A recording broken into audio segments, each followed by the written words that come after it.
Old Woman of Ashes, Part 2.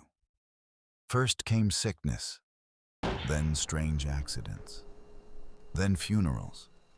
A healthy home would become quiet, too quiet. People started to remember. They remembered the gate.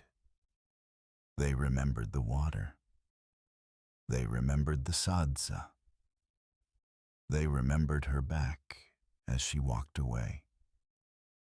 Fear settled into the ghetto. That is when the ashes began to appear. Every morning, thin gray lines of ash were drawn at gates and doorways. Carefully, deliberately.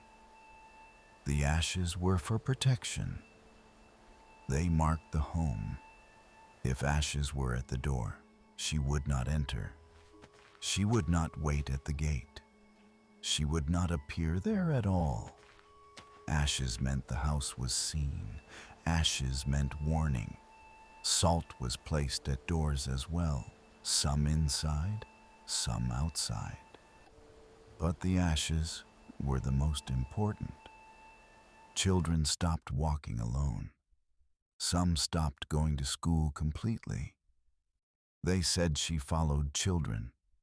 They said the thing on her back was not a baby. They said it fed on youth, on life that had just begun. Old women became afraid to walk. Some were pointed at.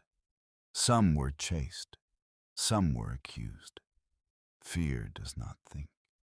It only points. Then one morning, a new story spread, quietly. They said the police had taken her. They said she did not answer questions. They said when they touched her, she was cold, too cold. And then they said she turned into stone. Not slowly, not painfully, just stone, still bent, still carrying the bundle. No one ever saw that stone, but after that she stopped appearing. The sickness slowed. The funerals became fewer. Children returned to school. But the ashes stayed, because even now, if an old woman comes to your gate at dusk, asking for water, asking for sadza, carrying something you cannot see clearly, people pause. They look at the doorway, and if there are ashes there, they do not answer.